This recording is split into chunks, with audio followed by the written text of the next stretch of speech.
చదువుదాం. నేను ఇంగ్లీష్లో చదువుతాను, తర్వాత తెలుగులో చదవండి. I advise you to buy from me gold refined by fire, so that you may become rich, and white garments, so that you may clothe yourself, and that shame of your nakedness will not be revealed, and the eyes light to anoint your eyes, so that you may see. దేవుని స్తోత్రం. ఇక్కడ యేసయ్య చెప్తున్నారు, ప్రకటన గ్రంథం 3వ అధ్యాయం 17వ వచనంలో, నేను నా దగ్గర నువ్వు వచ్చి నువ్వు బంగారంని, తెల్లని వస్త్రాన్ని, కంటికి కాటికని కొనుక్కోమని చెప్తున్నాను అంటున్నారు. మన 16వ వచనంని గతించిన వారు మనం ధ్యానించాం. 16వ వచనంలో చూస్తున్నాము, బికాస్ యు సే, ఎందుకనగా నువ్వు నేను ధనవంతుడు అని చెప్తున్నావు, ధనవంతుడు అని చెప్తున్నావు. అలాగే నువ్వు నీకు ఏమి అవసరం లేదని చెప్తున్నావు. కానీ నిజంలో నీకు తెలియని సంగతి ఏంటంటే, నువ్వు దౌర్భాగ్యంగా ఉన్నావు, నువ్వు గుడ్డివాడుగా ఉన్నావు, పేదరికంలో ఉన్నావు, దిగంబరుడుగా ఉన్నావు అని చెప్పి యేసయ్య ఈ సంఘంని గురించి చెప్తున్నారు. ఈ సంఘం అనుకుంటున్నారంట, మేము ఆత్మీయంగా బాగున్నాము, మాకు ఎవరు ఏమి చెప్పని అక్కర్లేదు, మేము అన్ని ప్రార్థనలు జరుపుకుంటున్నాము, అన్ని పండుగలు చేసుకుంటున్నాము అని చెప్పి వారు తాము అలా ఆదరించుకుంటున్నట్లుగా యేసయ్య చెప్తున్నారు. అయితే యేసయ్య వారికి ఏం చెప్తున్నారంటే, నేను మీకు ఒక సలహా ఇస్తున్నాను, నా దగ్గర వచ్చి బంగారాన్ని కొనండి అంటున్నారు. చాలా పర్యాయం మన జీవితంలో మనం ఏ పరిస్థితిలో ఉంటున్నామో మనకు తెలియని పరిస్థితుల్లో ఉన్నాము. మనం చూస్తున్నాము యాకోబు పత్రికలో, be doers of the word and not only the hearers. మీరు వినేవారుగా మాత్రమే కాకుండా వినే వాక్యంని చేసేవారుగా ఉండండి అని చెప్పి దేవుని వాక్యం సెలవిస్తుంది. ఎంతవరకు మన వ్యక్తిగత జీవితంలో దేవుని వాక్యంని అవలంబిస్తున్నాము, ఎంతవరకు మన జీవితంలో మనం జీవిస్తున్నాము అని దేవుని చూస్తున్నారు. దేవుని పట్ల మనం ఎంత భయభక్తి కలిగి ఉన్నామన్నది మన వ్యక్తిగత జీవితంలోనే యేసయ్య చూస్తున్నారు. సంఘంలో దేవుడు చూడట్లేదు. సంఘంలో మనం ఎలా వచ్చి కూర్చున్నాము, ఎంతగా ఆరాధన చేస్తున్నాము, సంఘ కార్యక్రమంలో ఎలా పాలు పొందుతున్నాము, దీన్నే యేసయ్య చూడట్లేదు. దాన్ని చూస్తున్నారు. దానికంటే మీ ఇంట్లో మీరు ఎలా జీవిస్తున్నారు అని చెప్పి యేసయ్య చూస్తున్నారు. మనం చాలాసార్లు వాక్యం వింటున్నాం, కానీ మన జీవితాన్ని మార్చుకోవటానికి మనం ఇష్టపడట్లేదు. మన జీవితాన్ని మార్చుకోమని యేసయ్య పిలుస్తున్నారు. నేను ఈ ప్రశ్న అడిగితే ఎంతమంది మీరు జవాబు చెప్పగలుగుతారు? నాలో పరిశుద్ధ ఆత్మదేవుడు ఉన్నారు అని చెప్పి ఎంతమంది చెప్పగలుగుతారు? నేను దేవునికి ఆలయమే ఉన్నాను అని చెప్పి ఎంతమంది చెప్పగలుగుతారు? మీ ఆత్మలో పరిశుద్ధ ఆత్మదేవుడు ఉండట్లేదు, మీ దేహం దేవునికి ఆలయముగా ఉండటం లేదు, మీలో వెలుగు లేదు. ఒకసారి ఆలోచన చేస్తే మీరు వెలుగుతో ఉన్నారా, చీకటి కలిగి ఉన్నారా అని మీకు, దేవుడుకు, సాతానుకు మాత్రమే తెలుసు. ఎందుకంటే దురాత్మలు ఆవరించి చూస్తా ఉన్నది, దేవుని కళ్ళు చూస్తా ఉన్నది. మీరు మిమ్మల్ని ఎరిగి ఉన్నారు. మీ హృదయంలో ఎలా ఉన్నారు, మీ ఆలోచనలో ఎలా ఉన్నారు, మీ రహస్య జీవితంలో ఎలా ఉన్నారు, మీ కుటుంబ జీవితంలో ఎలా ఉన్నారు అని మీకే తెలియాలి. మీ ముగ్గురికే, యేసయ్యకు మీకు. కనుక మిమ్మల్ని మీరు పరిశీలన చేసుకోవాల్సిందిగా యేసయ్య నామములో మనం చేస్తున్నాను.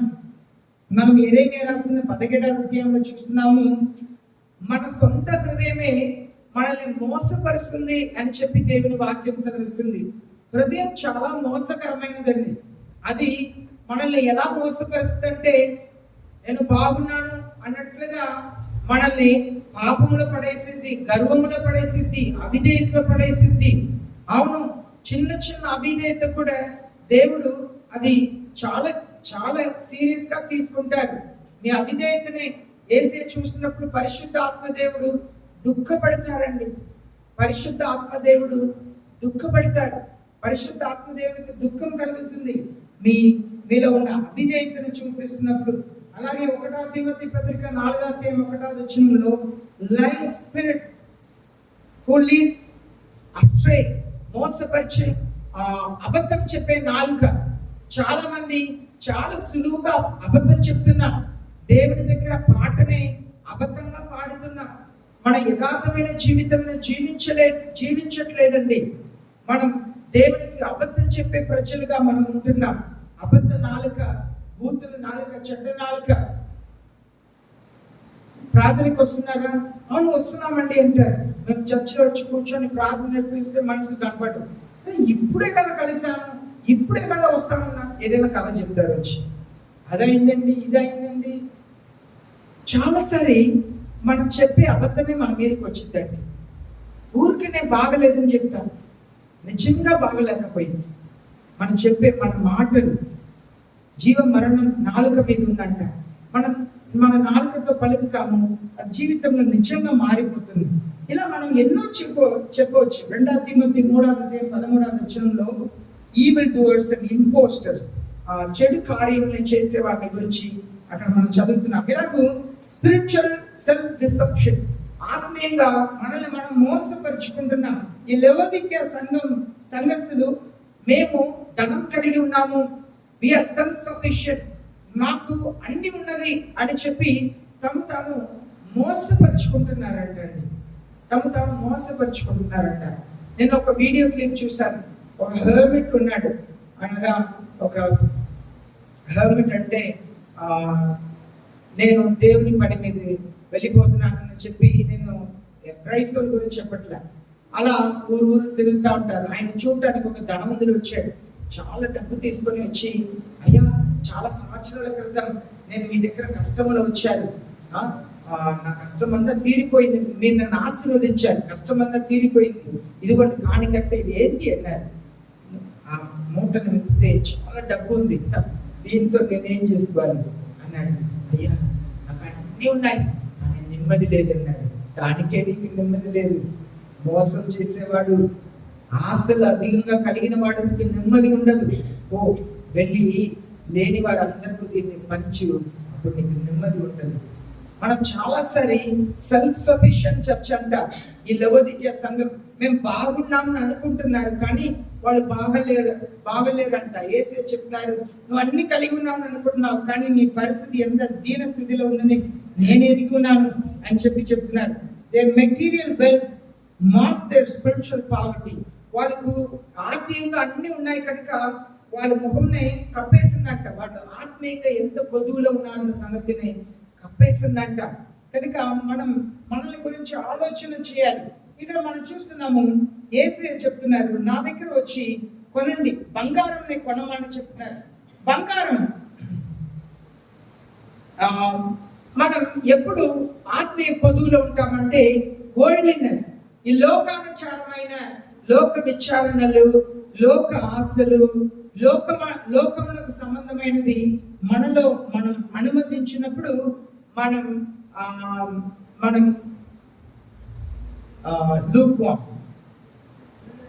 నులువెచ్చని జీవితంకు మారిపోతున్నాం మన జీవితం. అలాగే ల్యాక్ ఆఫ్ ప్రేయర్, ప్రార్థన చేసే విషయంలో చాలా వెనకబడి ఉండటం. Lack of passion and enthusiasm characterises lukewarm believers. చాలా మందికి ఆసక్తి లేదండి, ఆసక్తి లేదు. దేవుని విషయమై, ప్రార్థన విషయమై ఆసక్తి లేదు. ఈనాడు ఎలా ప్రజలు అనుకుంటున్నారంటే, ప్రార్థన ఎప్పుడు పెడతా ఉంటారు, ప్రార్థనకి రమ్మా అని చెప్తా ఉంటారు, వారు పనిపాట్లు లేదు అని చెప్పి అనుకుంటారండి. చాలా మంది లూక్వార్మ్ క్రిస్టియన్ గా మారిపోయారు. నిరుత్సాహం, ప్రార్థనకు రావటం లేదు, కలిసి ప్రార్థన చేయాలనే మనసు లేదు, దేవుని కొరకు ప్రయాసపడే జీవితం లేదు. అంది దినంలో ఉంటున్నాం కనుక సాతానుడు చాలా సులువుగా ప్రజల్ని మోసపరుస్తున్నాడు. సాతానుడు నిజంలో ఏం చేశాడంటే, చాలా మందిని ఈ అంది దినంలో క్రైస్తవుల్ని తప్పుదాన్ని నడిపించుటకు, వాళ్ళ నునువెచ్చిన క్రైస్తవ జీవితాన్ని జీవింప చేయటకు తను ఏం చేశాడంటే, క్రైస్తవుల్ని రకరకాలుగా ఆకర్షించడం మొదలుపెట్టాడండి. అనగా వీధికి చర్చిల్ని తీసుకొచ్చాడు. మీరు అనుకుంటున్నారు వాళ్ళందరూ సేవకుల్ని, వాళ్ళందరూ బైబిలే మాట్లాడుతున్నారు. సాతానుడు కూడా బైబిలే మాట్లాడాడండి. యేసయ్య 40 దినములు ఉపవాసం ఉన్న తర్వాత సాతానుడు వచ్చి యేసయ్యని ఎలా శోధించాడని అనుకుంటున్నారు? వాక్యం ద్వారానే శోధించాడు. వాక్యంని పట్టుకుని వాళ్ళ చేతిలో బైబిల్ ఉంది, వాళ్ళ వాక్యంని బోధిస్తున్నారని మనం, వాళ్ళు మాట్లాడినంతా కూడా చాలా ఆకర్షణకరంగా ఉండిద్ది, కానీ జీవితంలో మార్పు కలగదు, జీవితంలో మార్పు రాదు, పశ్చాత్తాపం కలగదు హృదయంలో. కనుక సాతానుడు ఏం చేశాడంటే అంత్య దినంలో చాలా మంది తన సేవకుల్ని పంపించాడు, చాలా మంది సేవకుల్ని పంపించాడు. మీకు నేను చెప్పేది మీకు అర్థం అవ్వాలంటే యుసిబిసి షార్ట్ ఫిల్మ్ ఛానల్ ఒకటి ఉంటుంది. దాంట్లో మీరు చూస్తే మీకు చక్కగా వాక్య వివరణతో సాతానుడు ఎలా పనిచేస్తున్నాడు అని చెప్పి మనకు వివరంగా అక్కడ చెప్తారు. ల్యాక్ ఆఫ్ ప్రేయర్, చాలాసారి మన ప్రార్థనకు ప్రాధాన్యత ఇవ్వట్లేదండి, ప్రార్థనకు ప్రాధాన్యత ఇవ్వట్లే. ఒకరోజు ఉపవాస ప్రార్థన అడుగుతారంట, అమ్మా 40 రోజులు ఉపవాస ప్రార్థన ఎప్పుడు ప్రారంభిస్తారు అంటారు. అయ్యో, ప్రజలు ఇంత ఆసక్తిగా ఉన్నారా? మనం ప్రార్థన ప్రారంభిస్తామంటే ఒక్క రోజు ప్రార్థనకు రారు, ఒక్క రోజు ఉపవాసం ఉండరు. ఒక మహాతల్లి చెప్పిందంట, నేను అడగానండి అందరినీ, ఎవ్వరు ఉపవాసం ఉన్నట్ల, దానికే నేను ఇది చేశాను. నేను అడగానండి, ఎవ్వరు ఉపవాసం ఉన్నట్ల, ఎంత ఆత్మీయమైన సంఘము, ఎవ్వరు ఉపవాసం ఉన్నట్ల, ఆత్మీయంగా మిమ్మల్ని మీరు మోసపరుచుకుంటున్నారు. ఎవరు ఉపవాసం ఉన్నట్ల, దానికే వాడు ఉపవాసం ఉండట్లేదు కనుక నేను ఈ పనిని చేశాను. సాతానుడు దురాత్మ, ఎంత దురాత్మ పనులు అని అనుకుంటున్నాం. ఏదో సులువుగా అనుకుంటున్నాం, చిన్న విషయం అనుకుంటున్నాం, చిన్న విషయమే. ఉపవాస పండగ అని చెప్పి ఎవ్వరు ఉపవాసం ఉండకుండా ప్రార్థనలోని ఇంటికి వెళ్ళి, ఎంత సిగ్గు! మనం ఎందుకు ఉపవాస ప్రార్థన చేయాలి? ఈరోజు మీరు అందరూ కూడా భోజనం చేస్తున్నప్పుడు నేను ఎందుకు తెలుసా వాక్యంని పెట్టాను, మీరు వాక్యంని వినాలి, వాక్యంని వింటా పని చేయాలి. ఆ సేవకుడు చెప్తారు, ఒక్క నిమిషం విశ్వాసంతో ప్రార్థన చేసే ప్రార్థన ఒక రాత్రి అంతా విశ్వాసం లేకుండా చేసే సంపూర్ణ రాత్రి ప్రార్థన కంటే గొప్ప జరగాలి. ఒక నిమిషం విశ్వాసంతో చేసే ప్రార్థన ఒక రాత్రి అంతా విశ్వాసమే లేకుండా చేసే సంపూర్ణ రాత్రి ప్రార్థన కంటే గొప్పదన్నా. నేను అప్పుడు అటు ఇటు వస్తా ఉన్నప్పుడు ఆ వాక్యం వింటా ఉన్నాను. ప్రియమైన దేవుని జనమా, లవోదికీయ సంఘం తమ మోసపరుచుకున్నారండి. ఇక్కడ యేసయ్య చెప్తున్నారు వారి దగ్గర, నా దగ్గర బంగారంని కొనండి అంటున్నారు. బంగారం దేన్ని చూపిస్తుందంటే, బంగారంని రీఫైన్ చేస్తారు. ఏం చేస్తారు? అగ్నిలో పెట్టి దాన్ని ఉడం వేస్తారు. దాన్ని ప్యూర్ బంగారంగా, genuine faith and spiritual wealth. అది బంగారం దేన్ని చూపిస్తుందంటే, మీ దగ్గర బంగారం ఉందని అనుకోండి, అది దేన్ని చూపించింది? మీ దగ్గర ఉన్న ధనంని చూపించింది కదా, మీ దగ్గర ధనంని చూపించింది. ఒక్కొక్కరు పెద్ద ఉంగరంని, ఆ మెడల్లో చైన్ అంతా వేసుకుని వస్తే, అమ్మో వీడి ఒంటి మీదే ఎన్ని లక్షలు ఉన్నాయో కదా. అదే మనం చూపిస్తున్నాం. ఆ బంగారాన్ని ధరించుకుని వచ్చినప్పుడు నా ఒంటి మీద ఎంత బంగారం ఉంది తెలుసా అని చెప్పి. అంటే యేసయ్య బంగారాన్ని కొనుక్కోండి అని చెప్పడానికి కారణం ఏంటంటే, స్పిరిచువల్ వెల్త్. ఎలాగో బంగారం ఈ లోక ప్రకారమైన ధనము, అలాగే ఆత్మీయమైన ధనంని కొనుక్కోమని చెప్తున్నారు. నువ్వు ఆత్మీయంగా ధనం కలిగిన వ్యక్తిగా ఉండాలని కోరుకోవాలి. యేసయ్య కోరుకుంటున్నారు. ఆ ప్రేమ చూపించడం, మనసు మీద కనికరం, జాలి చూపించడం, బంగారం. ఈరోజు మనం ధ్యానంలో చెప్పారు కదా, మన యేసయ్య పోలికలో మారాలి. అది ధనం, అది బంగారం కంటే గొప్పది. యేసయ్య పోలికలో మార్చబడుతుంది. యేసయ్యలా మారటం అది చాలా గొప్పది. ఈనాడు క్రైస్తవ జీవితంలో చాలా శ్రమలు ఉండిద్ది. ఒక యవనస్తుడితో ఉదయకాలం మాట్లాడితే ఆయనకు దేవుని సన్నిధి మీద ఆసక్తి లేదు, దేవుని సన్నిధి మీద ఆసక్తి లేదు. అంత పోయింది, నిరుత్సాహం. చాలాసారి సేవకుల మాటనే వినకపోవటం. నేను బ్రతిమలాడాను. బీటెక్ కోర్స్ చదువుతున్నప్పుడు సాఫ్ట్వేర్ తీసుకోయా అని చెబితే ఆయన చెప్పారు, ఈయన చెప్పారు ఒక కోర్స్ తీసుకొని, ఆ కోర్సులో తర్వాత వచ్చి చెప్పాడు ఒక్క ప్రాక్టికలే లేదంట. బీటెక్ 4 సంవత్సరాల్లో ప్రాక్టికలే లేదంట. ఏమి చదవక మళ్ళా చెప్పిన వాళ్ళే సాఫ్ట్వేర్ నేర్చుకోమని చెప్పి పంపించారంట. వచ్చి చెప్తాడు, ఏమి అర్థం కావట్లేదు నాకు. అప్పుడు నేను సిస్టర్ గారితో చెప్తే మా ఆయన అయితే 250 ఎగ్జామ్లు రాస్తారండి అన్నారు. ఈ లోకంలో ఒక స్థితికి రావాలంటే ఎంత ప్రయాసపడవలసి ఉంటుంది. ఆత్మీయంగా మనం యేసయ్యలా మారాలన్నా కూడా చాలా ప్రయాసపడాలి. యేసయ్యకు సన్నిహితంగా రావాలంటే చాలా ప్రయాసపడాలి. సాతానుడు మనల్ని యేసయ్యకు సన్నిహితంగా రానియడు, మనల్ని యేసయ్యలా మారనీయడు, యేసయ్యలా మారనీయడు, లోబడనీయడు. తెల్లని వస్త్రం ధరించుకొని రండి. వారం నెలలో ఒక్క ఆదివారం చేయనీయడు. ఎలా అనిపించింది? సేవకులు చెప్తారు ఇదంతా ప్రాముఖ్యం.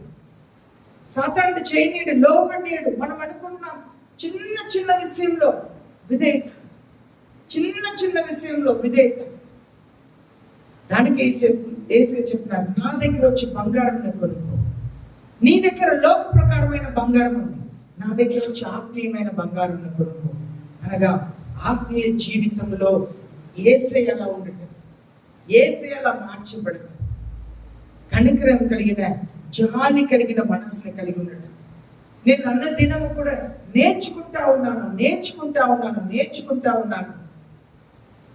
ఓర్పుని, సహనముని, ప్రేమని, ఇతరుల్ని కనికరించడం నేర్చుకుంటా ఉన్నాను. మనం యేసయ్యలా మారాలి. అదే యేసయ్య మన దగ్గర కోరుకుంటున్నారు. తర్వాత చెప్తున్నారు, తెల్లని వస్త్రం నా దగ్గర కొనుక్కుంటున్నారు. తెల్లని వస్త్రం, అది దాన్ని కొనుక్కొని ధరించుకోమంటున్నారు. White garment so that you may clothe yourself. నిన్ను నువ్వు కప్పుకొనున్నట్లుగా నువ్వు తెల్లని వస్త్రంని కొనుక్కో. నీకున్న షేమ్, నీకున్న సిగ్గు కనపడకుండానట్లుగా. ఈ తెల్లని వస్త్రం దేన్ని చూపిస్తుందంటే it represents purity, righteousness and holiness. పరిశుద్ధతని చూపిస్తుంది, నీతి కలిగిన జీవితంని చూపిస్తుంది. ప్యూరిటీ, పూర్ణమైన జీవితంని చూపిస్తుంది. Purity, righteousness, holiness. ప్యూరిటీ అంటే పరిశుద్ధత అంటారు. అయితే హోలీనెస్ ఏమంటారు? పవిత్రత, పరిశుద్ధత, నీతి. అదే తెల్లని వస్త్రములకు సూచన. మన తెల్లని వస్త్రంని ధరించుకోవటానికి కారణం ఏంటంటే, మనం తెల్లని వస్త్రం అంటే పరిశుద్ధత, పవిత్రత, నీతి. దాన్ని ధరించుకోవాలి. నీతి అనే వస్త్రంని ధరించుకోవాలి. మనలో అనీతి ఉండకూడదు. ఏ విషయంలో కూడా అనేది ఉండకూడదు. ఇంట్లో అయినా బయట అయినా నీతి కలిగిన జీవితం. పరిశుద్ధత, మన ఆలోచనల ముందు పరిశుద్ధత, మన తలపులో పరిశుద్ధత, మన ఊహలో పరిశుద్ధత. మన హృదయం మనల్ని మోసపరచకుండా ఆ తెల్లని వస్త్రం ప్యూరిటీ. ఏమన్నారు? పవిత్రత అంటే నోటి మాటలో పవిత్రత.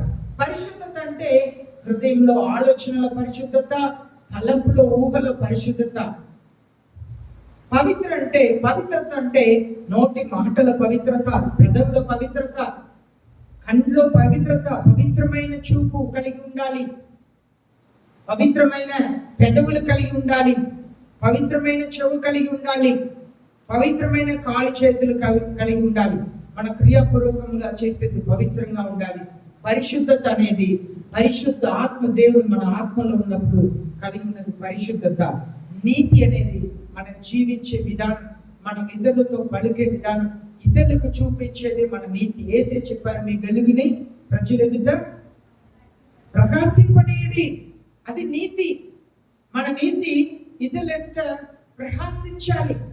ఇతరుల ముందు మన నీతి కనబడాలి. యేసే చెప్తారు, మీ నీతిని కనపడనియండి. మీ నీతి ఎక్కడ? మీ నీతిని కనపడనియండి. మీ నీతి కనపడట్లేదే.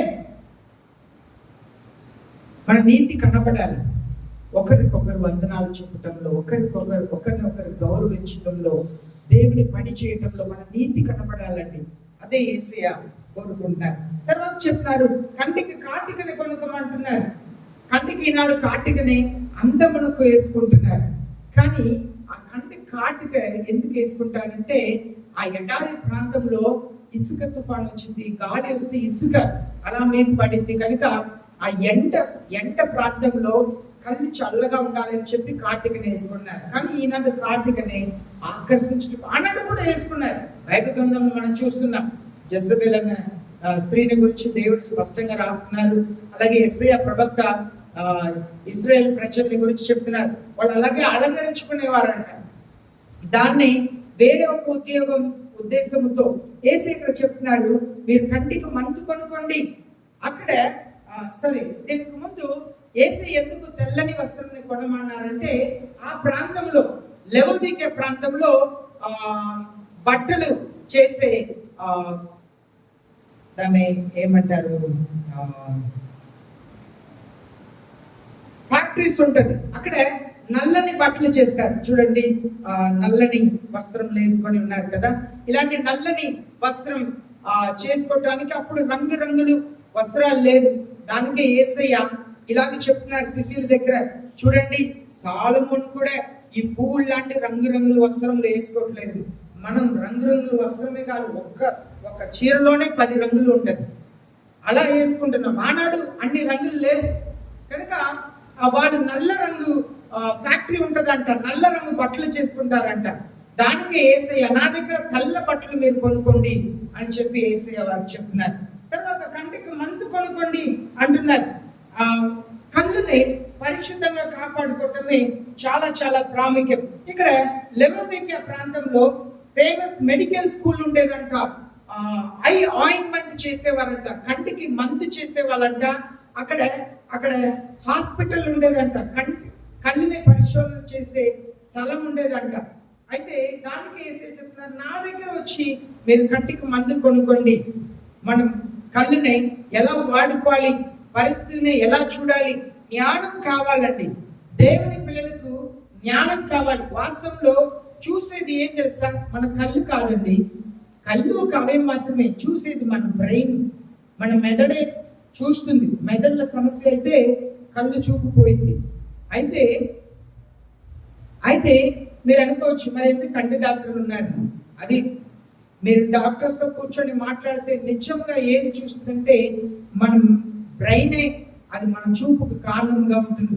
యేసయ్య చెప్తున్నారు, మందు మీ కంటికి కొనుక్కోండి, మీరు స్పష్టంగా చూడటానికి, అనగా స్పష్టంగా దేవుని వాక్యంలో చూడటానికి. మీరు దేవుని వాక్యం లోతుగా తెలుసుకోవాలంటే నా దగ్గర మందు కొనుక్కోండి. మీరు అప్పుడు వాక్యంలో ఉన్న నిజమైన సత్యంలో ఎదుగుతారు. మిమ్మల్ని మీరు చూడగలుగుతారు. మన అద్దం ముందు నిలబడినప్పుడు ఎలాగో అద్దం మనకు చక్కగా మనల్ని చూపిస్తుందో, అలాగే దేవుని వాక్యంలో చదివేటప్పుడు దేవుని వాక్యం మనల్ని మనం చక్కగా చూపించిందండి. దేవుని వాక్యం మనల్ని మనం చక్కగా చూపించింది. మన బ్రతుకు ఏంటి, మనం ఎలా జీవిస్తున్నాం అని చెప్పి దేవుని వాక్యం మనకు చూపిస్తుంది. దానికి యేసయ్య చెప్తున్నారు, నా దగ్గర వచ్చి తీసుకోండి. 19వ వచనంలో చూస్తున్నాము, those whom I love I reprove, discipline, therefore be jealous and repent. నేను ఎవరిని ప్రేమిస్తాను వారిని గద్దిస్తాను, వారిని శిక్షిస్తాను. దేవుడు మిమ్మల్ని శిక్షించకపోతే, గద్దించకపోతే దేవుడు మిమ్మల్ని ప్రేమించట్లేదు కాదు. యూదా ఇస్కారియోతు ఆయన చేస్తున్నప్పుడు యేసయ్య ఎప్పుడు కూడా అడ్డుపడలేదు. యేసయ్య ఎప్పుడు అడ్డుపడలేదు. అక్కడ కూర్చున్నప్పుడు కూడా యేసయ్య నువ్వు చేసే త్వరగా చేయన్నారు. యేసయ్యకు ముందు నుండి తెలుసు కదా, యూదా ఇస్కారియోతు డబ్బు మనసు కలిగి ఉన్నాడు. యోహాను సువార్తలో చదువుతున్నాము, అప్పుడప్పుడు డబ్బు దొంగతనం చేసేవాడంట. యేసయ్య ఎప్పుడు అడ్డుపడలే. తన ముగింపుని తానే ఎందుకున్నాడండి. చాలాసారి మిమ్మల్ని దేవుడు గద్దించట్లేదు, మిమ్మల్ని శిక్షించట్లేదంటే ఆలోచన చేయాలి. యేసు మిమ్మల్ని ప్రేమిస్తే మిమ్మల్ని శిక్షిస్తాడు. మమ్మల్ని గద్దిస్తారు. మళ్ళీ గద్దించట్లేదు, శిక్షించట్లేదు అంటే ఏదో సమస్య ఉందని అర్థం. మీలో దేవునికి మీతో సంబంధం లేదని అర్థం. ఇంకనూ ఎంత చెడ్డ జీవితంలో మార్చకుండా ఎందుకండి ఆ బ్రతుకు? ఎందుకు బ్రతుకు? గంజి తిని బ్రతికినా చాలు, కానీ పాపం చేసి మాంసకూర తినాలని ఆశపడవద్దండి. ఇంట్లో వస్తువులు ఏమీ లేకపోయినా పర్లేదు, కానీ పాపం చేసి సంపాదించాలని మనసు వద్దు. మోసం చేసే ఆత్మ వద్దు. అబద్ధం చెప్తే నాలుక వద్దు. నరకం అంటారండి. యేసయ్య దానికి బాధతో ఈ సంఘంలో చెబుతున్నారు, మీరు జెలస్గా ఉండండి. నా మాటల్ని సీరియస్గా పట్టుకోండి. ఈనాడు గట్టిగా చెప్తే సంఘం నేను మారాలి అని అనుకోవట్లే, నేను వేరే సంఘం మారాలి అని అనుకుంటున్నాను. ఈనాడు గట్టిగా చెప్తే నేను మారాలి అని అనుకోవట్లే, నేను వేరే సంఘం మారాలి అని అనుకుంటున్నాను. నిజం. యేసే చెప్పారు, మీరు ఇతరులను క్షమించిన ఎడల మీ పరలోకపు తండ్రి మిమ్మల్ని క్షమించరు అంటున్నారు. కానీ మనం ఎలా ఉంటున్నాం? మనం క్షమించలేని మనసు కలిగి ఉంటున్నాం, కనికరం లేని మనసు కలిగి ఉంటున్నాం. యేసే చెప్తున్నారు, నేను ద్వారం ఎదుట నిలబడి ఉన్నాను, ఎవరైనా నా స్వరం విని తలుపును తెరిస్తే నేను వారిలో వచ్చి నేను వారితో భోజనం చేస్తానంటే సహవాసం చేస్తానని చెప్తున్నారు. ఎవరైతే వాక్యం విని తమ మనసుని మార్చుకుంటున్నారో, జీవితంని మార్చుకుంటున్నారో వాళ్ళ యేసయ్య కార్యములు చేస్తారు. ఎవరైతే జయిస్తారో, జయించేవారు నాతో పాటు నా సింహాసనంలో కూర్చోబెట్టుకుంటానని చెప్తున్నారు. ఎంత గొప్ప ధన్యత అండి, ఎంత గొప్ప ధన్యత. యేసయ్య పిలిచి జయించిన వారిని రోజుకొకరిని అనుకుంటున్నా. యేసయ్య యుగ యుగాలు మనం పరలోకంలో ఉండబోతున్నాం. యుగ యుగాలు పరలోకంలో ఉండబోతున్నాం. యేసయ్య పిలుస్తాడు, ఈరోజు నీవంతుడా నాతో పాటు కూర్చో.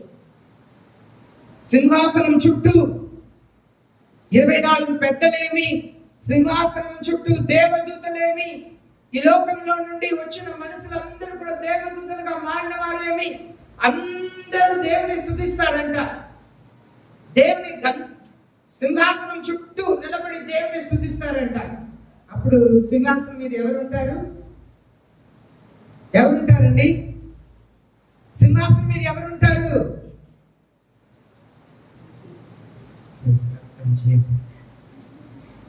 సింహాసనం మీద ఎవరుంటారు? యేసయ్య నేను ఉంటాను. చెప్పండి, యేసయ్య నేను ఉంటాను. అందరూ చెప్పండి. విశ్వాసం ఉన్న వాళ్ళు చెప్పండి. విశ్వాసం లేదా? చెప్పు. యేసయ్య నేను ఉంటాను. సింహాసనం చుట్టూ కందలు వేస్తారు. 24 పెద్దల కిరీటంని అక్కడ కింద పెడతారు. అందరూ యేసయ్యని స్తుతిస్తారు. యేసయ్యతో పాటు ఆ రోజు ఎవరుంటారు? నేనుంటా. ఒకరోజు యేసయ్య నేను ఉంటాను.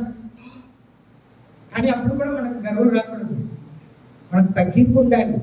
ఒక్కొక్కరు ఒక్కొక్క రోజు ఉంటారంట. ఇక్కడ ముందుకు రండి అని చెప్పి పిలిస్తే ఎలా ఉంటుంది మీకు?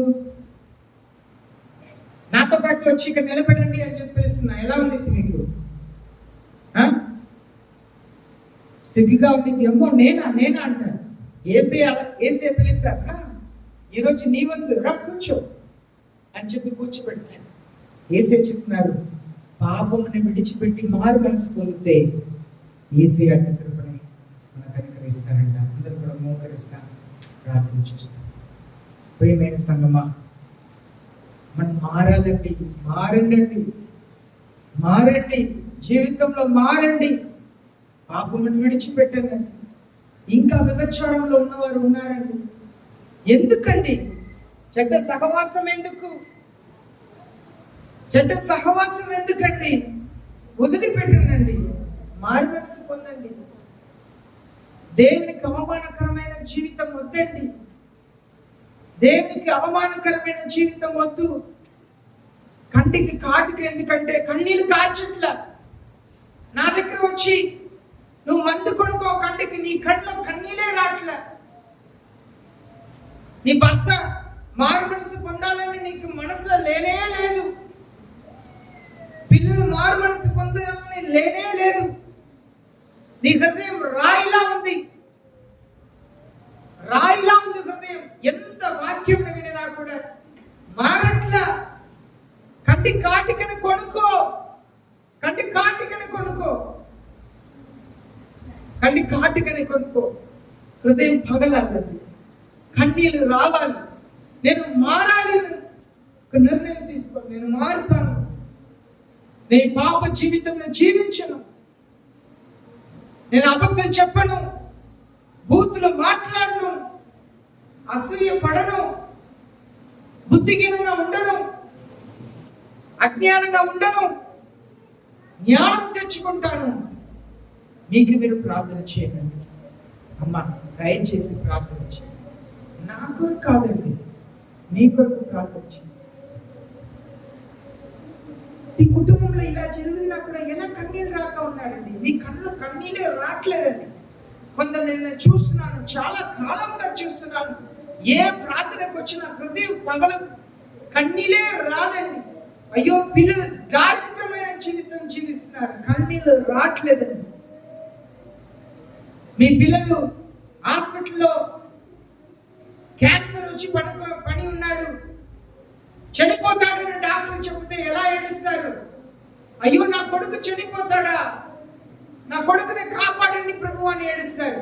కానీ నీ కొడుకు చావట్లే, నరకం వెళ్తున్నాడు. నరకంలో అగ్ని ఆరదు, పురుగు చావదు. నీ భర్త హాస్పిటల్లో పడితే, రోగం వచ్చి పడితే డాక్టర్ చచ్చిపోతాడు, ఇంకా కొన్ని రోజులే బ్రతుకుతాడని చెబితే, నీ అమ్మ నాన్న కొన్ని రోజులే బ్రతుకుతారని చెబితే, నీ కన్న కొడుకు, కన్న కూతురు, నీ సొంత అక్క, నీ చెల్లి, నీ తమ్ముడు, నీ అన్నయ్య చచ్చిపోతాడని డాక్టర్ చెబితే నువ్వు ఇలాగే ఉంటావా? కన్నీళ్ళు కారుస్తావు కదా, దుఃఖపడి ఏడుస్తావు కదా. హాస్పిటల్లో చావు బ్రతుకులు ఉన్నవాడిని నా తమ్ముడు అని చెప్పి ఏడుచుకుంటున్నాడు. నేను వెళ్ళి చూడాలి, వెళ్ళి చూడాలి, ఆయన బ్రతకాలి అని ప్రార్థన చేస్తున్నారు. చచ్చిపోతున్నారు, నరకం వెళుతున్నారు. నీ భర్త నరకం వెళుతున్నాడు, నీ పిల్లలు నరకం వెళుతున్నారు, నీ అమ్మ నాన్న నరకం వెళుతున్నారు. బాధ లేదా నీకు? నీకు బాధ లేదా? కన్నీళ్ళు రావట్లేదే? కన్నీళ్ళు దేవుడు చూడట్లే. కారణం ఏంటంటే, నీ భర్తకు కాలు ఇరిగితే, దేవుడు నీ పిల్లలు కాలు ఇరగొడితే అప్పుడు కన్నీళ్ళు వచ్చింది కదా. కానీ దానికంటే నరకం భయంకరమైనది, దానికంటే నరకం భయంకరమైనది. అగ్ని ఆరదు, పురుగు చావదు, పళ్ళు కొడుకుని ఏడుకుంటది. ఆవిరి వస్తుంది కదా, రాత్రం రాట్ల, ఆవిరందలు వస్తుంది, రాత్రం రాట్ల, కన్నీళ్ళు రాట్ల. దురాత్మ, ఇంకా దురాత్మ. ప్రార్థన రావాలి, కుటుంబ పరిస్థితిని ఆలోచన చేయాలి. నా భర్త మారట్ల, నా పిల్లలు మారట్ల, నా అమ్మ నాన్న రక్షించబడలేదు, నిత్యంగా మరణించబోతున్నారు, బ్రతికే లేదు. యేసయ్య మారమంటున్నారు. నువ్వు నరకం వెళ్తున్నావు. నీ కళ్ళు చూపు ఎంత విసుగు చూపు. ఎవరి కొరకు నీ ఇంట్లో ఎదురు చూస్తున్నావు? నీ కళ్ళు ఎవరిని ఎదురు చూస్తుంది? నీ కళ్ళుతో ఎవరిని చూస్తున్నావు? దేన్ని రక్షించి చూస్తున్నావు? ఎవరితో మాట్లాడాలని ఆశపడుతున్నావు? హృదయం బహు మోసమైనది, ఘోరమైనది, బహు వ్యాధి కలిగినది. సాతానుడు ఎవరెవరినో హృదయంలో తీసుకొస్తాడు, వారిని హృదయంలో చెడుపు వేస్తాడు. నీ హృదయంని సాతానుడు చెడుపుతే నీ దేహంలో కూడా ఆయన చెడుపగలుగుతాడు. ముందు సాతానుడు నీ మనసుని చెడుపుతాడు, నీ హృదయంలో చెడుపుతాడు, బహు వ్యాధిని తీసుకొస్తాడు. తర్వాత నిన్ను శారీరకంగా ముంచి వేస్తాడు. సాతానుడు నిన్ను నరకం తీసుకెళ్ళటానికే ప్రయత్నం చేస్తున్నాడు. నిన్ను దేవుడికి దూరం తీసుకెళ్ళాలని ప్రయత్నం చేస్తున్నాడు. యేసయ్య మీరు నేను ఆయనలా మారాలని ఆశపడుతున్నాను. యేసయ్య మీరు నేను ఆయనలా మారాలని ఆశపడుతున్నాను. ఆయనకు సన్నిహితంగా ఉండాలని ఆశపడుతున్నారు. దానికి యేసయ్య చెప్తున్నారు, నువ్వు జయిస్తే నువ్వు దిగంబరుడిగా ఉన్నావు, దిక్కుమాలిన జీవితం జీవిస్తున్నావు. నా దగ్గర వచ్చి కొనుక్కో, ఆత్మీయ జీవితం కొనుక్కో. ఉచితం కాదు. జాబ్కు సెలవు పెట్టుకొని పని మానేసే నువ్వు ప్రార్థనకు రావాలి, కొనాలి, క్రయం చెల్లించాలి. అయ్యో పని కొడితే నాకు డబ్బు వచ్చింది, ప్రార్థనకు వెళ్ళే వచ్చింది, నీతి వచ్చింది, ఆశీర్వాదం వచ్చింది, క్రయం చెల్లించాలి. క్రయం చెల్లించకుండా నువ్వు ఆత్మీయంగా మారలేవు. నువ్వు ఆత్మీయంగా మారాలంటే పని మానాలి, ప్రార్థనకు రావాలి, మారాలి. యేసయ్య అదే కోరుకుంటున్నాడు.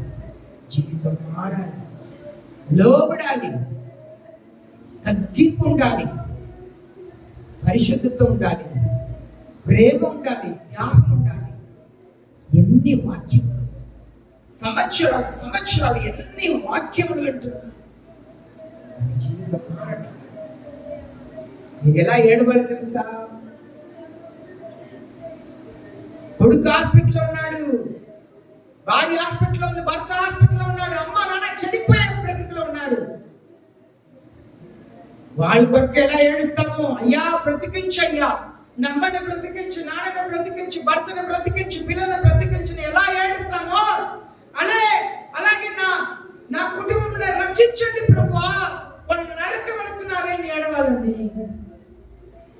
శారీర మరణం మనకి ఎడబాటును తీసుకొస్తుంది, ఏడుస్తున్నాము. కానీ ఆత్మీయ మరణం నిత్యమైన ఎడబాటును తీసుకొస్తుంది, మనం బాధపడట్లా.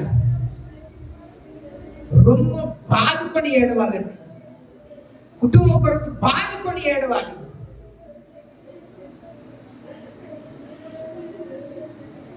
చర్చిలో చాపేస్తేనే కుర్చీ వేస్తేనే కూర్చుంటారు.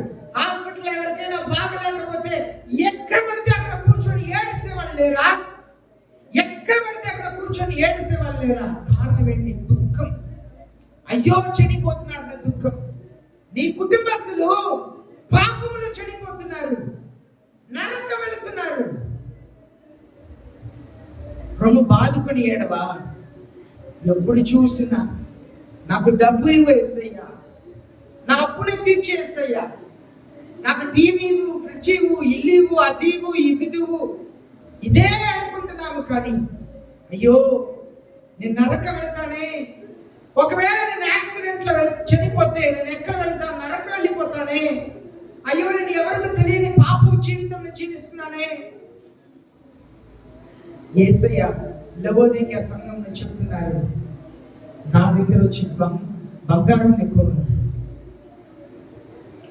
ఆత్మీయ విలువని కొను, ఆత్మీయ జీవితం కొను. నా దగ్గర వచ్చి తెల్లని వస్త్రం కొను, తెల్లని వస్త్రం కొనుక్కో. నా దగ్గర వచ్చి తెల్లని వస్త్రం నా దగ్గర వచ్చి కొను.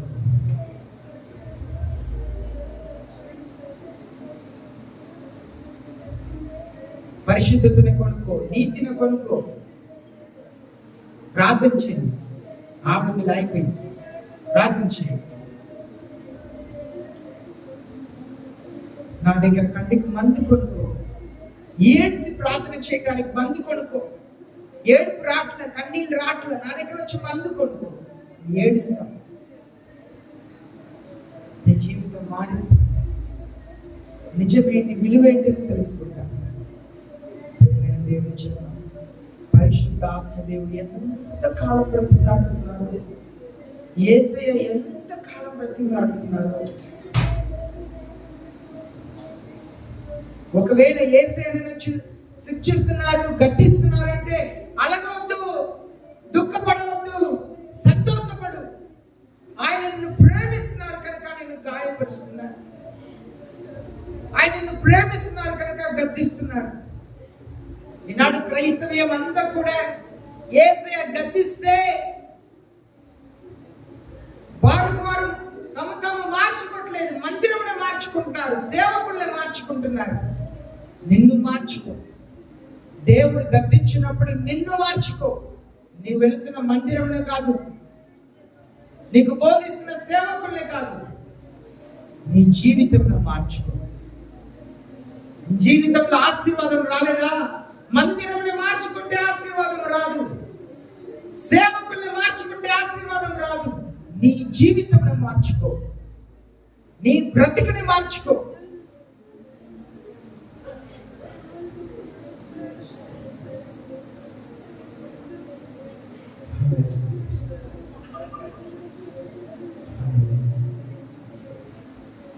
జయించేవారు ఆయనతో సింహాసనంలో కూర్చుంటారు. రోజుకొకరు ఆయనతో సింహాసనంలో కూర్చుంటారు.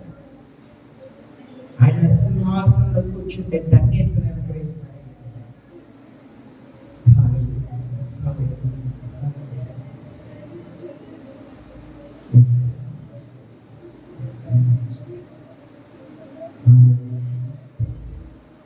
నువ్వు ప్రార్థించట్లేదంటే, నువ్వు కన్నీళ్ళు కాల్చట్లేదంటే ఇక్కడ ఉన్న చిన్న పిల్లలకి సమానంగా ఆ పిల్లలకి ఏమీ అర్థం కాదు. నువ్వు కూడా చిన్న పిల్లలకి సమానం, ఏమి అర్థం కాని పిల్లలకి సమానంగా అర్థం.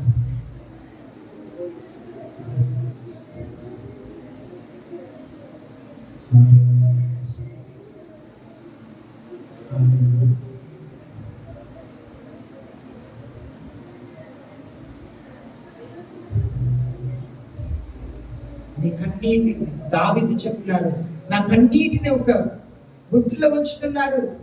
నీ కన్నీరు దేవుని సన్నిధిలో చాలా విలువైనది. యేసయ్య సన్నిధిలో నీ కన్నీళ్ళకి చాలా విలువ ఉంది. ఆయన ప్రతిఫలం ఇచ్చే దేవుడు, నీ కన్నీటికి ప్రతిఫలం ఇచ్చే దేవుడు. నీవు ఎంత పిలిచినా నీ భర్త మారడు, నీ పిల్లలు ఎంత చెప్పినా మారు. కానీ దేవుని సన్నిధిలో నువ్వు పిల్లల గురించి, భర్త గురించి, అమ్మా నాన్న గురించి కన్నీళ్లు కార్చు. ఆ కన్నీళ్లు మాట్లాడిద్ది వారితో, నీ కన్నీళ్లు ఒక్క చుక్క కన్నీళ్లు ఒక నదిలో వాళ్ళని కొట్టుకొని వచ్చింది దేవుని సన్నిధికి. నీవు దేవుని సన్నిధిలో కార్చి ఒక చుక్క కన్నీళ్లు ఒక నదిలా వాళ్ళని కొట్టుకొని వచ్చింది. దేవుడు కార్యం చేస్తాడు. నీ కన్నీటికి విలువ.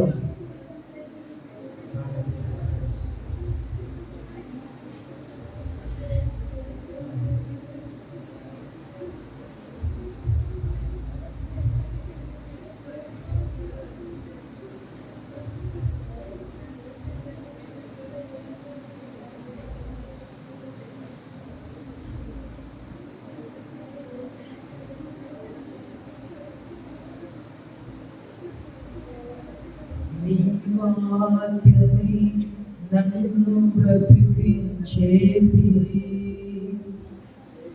నా బాధలలో నెమ్మదినిచ్చేది.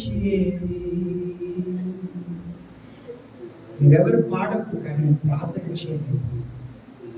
నీ వాక్యమే నన్ను బ్రతికించేది, నా బాధలలో నెమ్మదినిచ్చేది. నీవు పలికితే నాకు మేలయా, నీవు పలికితే నాకు మేలయా. నీ దర్శనమే నాకు చాలయా, నీ దర్శనమే నాకు చాలయా. నాతో మాట్లాడు ప్రభువా, నీవే మాట్లాడు అయ్యా.